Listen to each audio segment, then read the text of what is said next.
Hello, I'm Neige, and hey, how about the latest trailer for Dawn of Justice? Batman, Superman, Wonder Woman, Lex Luthor, all these little tidbits of information teasing how this epic showdown is finally going to come to pass on the big screen. Now, I was not a fan of Man of Steel, like, at all, and I see a lot in this trailer that gives me the impression that Dawn of Justice is going to have the exact same problems that Man of Steel did. Now, I do my best not to completely write off any movie before it's been released, unless it, like, stars Adam Sandler or was directed by Michael Bay, but considering how I felt about a lot of Zack Snyder's previous movies, there's plenty of reason for me to doubt this latest entry into the still budding DC cinematic universe. The DCCU. So in the name of my jaded 20-something cynicism, I present to you my top 5 reasons why Batman vs. Superman Dawn of Justice is totally gonna suck. Number 5. How many people is Superman gonna kill this time? That is the biggest criticism people had against Man of Steel, that it's Superman, you know? Superman, wears a symbol of hope apparently, and he's all about truth and all these good things that humanity can aspire to.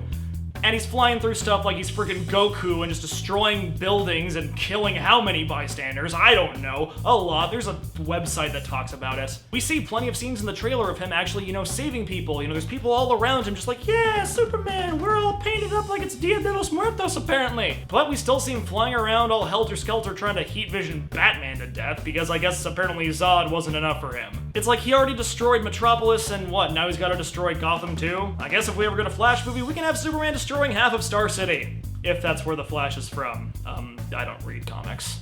Number 4. How does this make a Justice League? Part of the appeal of watching Batman fight Superman isn't just that they're two of the most iconic, most well-known, most marketable superheroes of all time, but also that for so long they were allies. They were on the Super Friends together, and then the Justice League, and they were buddies, and if you had your action figures, it was like, do-do-do. But what if they weren't? Whoa! But this movie is doing the reverse. It's gonna have Batman and Superman fighting tooth and nail with each other, and then they're somehow gonna team up after that? We don't know the whole story, and Lex Luthor's in this, so maybe he's pulling the strings and manipulating them to want to go up against each other.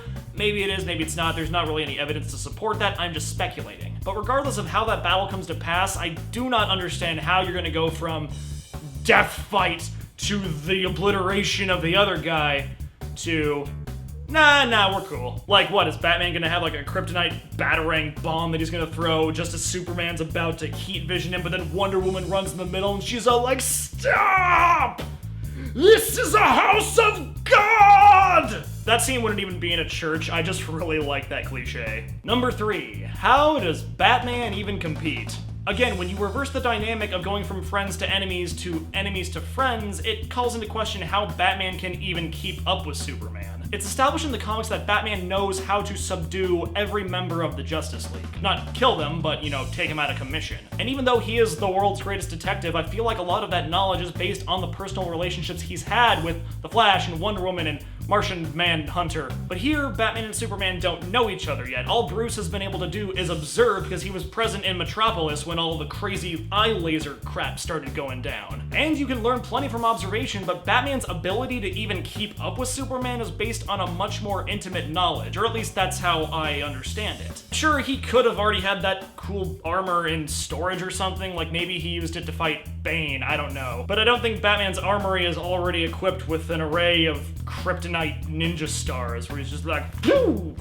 Gotcha! Take that, man from Uncle! Number 2, the Kents. Part of what's cool about Superman is that he's this guy from another world with powers that go completely beyond our capabilities and even our comprehension sometimes. And he just happened to land on the farm of this really nice couple who instilled him with all of these values. Be a good person, work towards the betterment of mankind. With great power comes great responsibility. They never say that, but it's the same basic idea. But after sitting through 2 hours of Pa Kent saying, no, you don't use your powers, what are the neighbors gonna think? They just can't handle it, man. Now in this movie, apparently we've got Ma Kent saying, yo, son, be their hope, be their champion.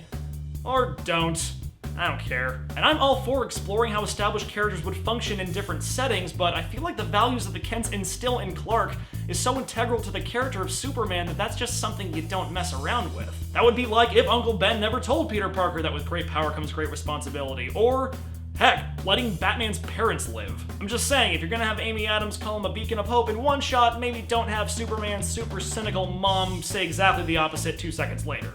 Number 1. Cruel Batman. I really don't know how I'm supposed to take that speech from Jeremy Irons. That's when it starts. The fever that turns good men cruel. Is he talking about Batman? I mean, I assume he's talking about Batman because it's very heavily implied that he is referring to Batman when describing a good man turning cruel, but that's just it. Cruel Batman.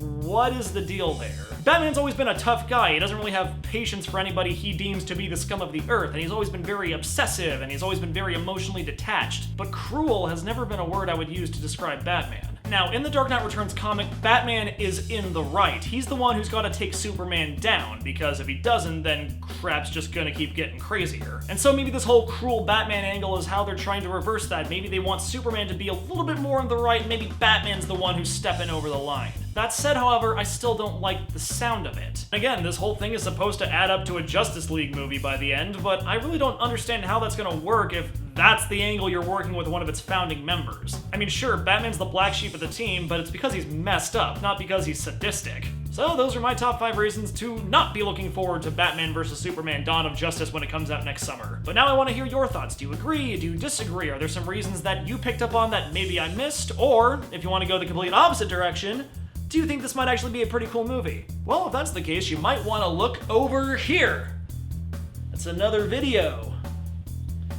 It's, yeah. See how this was all like, you know, like 5 reasons it's gonna suck. That's actually 5 reasons why I think it might be kind of cool, you know? I go into a little more detail about some of the stuff I liked. And some of this, you might have liked it too. You might want to like to check it out. Like, comment, subscribe, am I right? No, I'm gonna shim it.